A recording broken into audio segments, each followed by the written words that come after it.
இறைவா, நீயே அனைத்தும். இறைவா, நீ நன்றாக இருக்க வேண்டும்.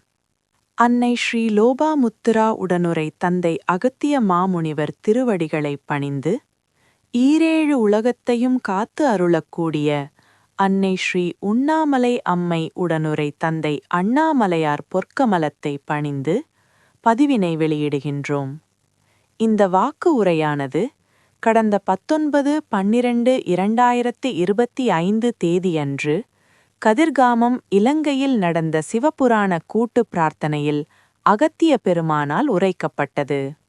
வாருங்கள், வாக்கின் விளக்கத்திற்குள் செல்வோம்.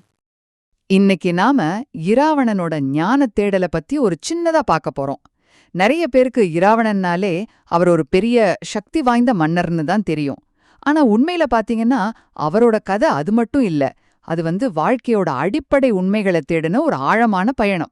சரி, இதுல விஷயம் என்னன்னா, ஞானத்தோட ஆரம்பமே கேள்விகள் தான். நாம எதுக்கு பிறக்கறோம், எதுக்கு சாகறோம், நம்ம கஷ்டத்துக்கெல்லாம் என்ன காரணம், இந்த மாதிரி கேள்விகளை இராவணன் தனக்கு தானே கேட்டுக்கிட்டார். அப்போதான் அவருக்கு ஒன்னு புரிஞ்சுது.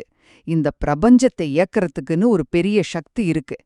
அந்த உணர்தல் தான் ஞானத்துக்கான படி. ரெண்டாவது, இந்த ஞானம் இருக்குல்ல, அது அவருக்கு ஒன்னும் சும்மா கிடைச்சிடல.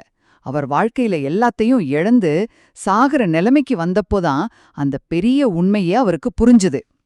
இதிலிருந்து என்ன தெரியுதுன்னா, சில சமயம் பெரிய கஷ்டங்கள் தான் நமக்கு உண்மையான ஞானத்தை கொடுக்குது.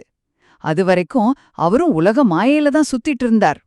கடைசியா ஒரு ஆன்மாவோட கடைசி இலக்கு என்ன தெரியுமா?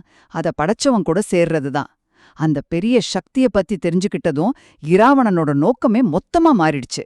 அந்த சக்தியோட ஒன்னு சேர்றது தான் பிறவிச் சங்கிலியிலிருந்து விடுபட ஒரே வழிங்கிறத புரிஞ்சுக்கிட்டு தன்னோட கடைசி பயணத்தை ஆரம்பிச்சார். அப்போ இராவணனோட கதைங்கிறது வெறும் அதிகாரம், சண்டைன்னு மட்டும் இல்ல. அது துன்பத்து வழியா உண்மையை தேடி பிறவிலிருந்து விடுபட நினைச்ச ஒரு ஆன்மாவோட தத்துவ பயணம்.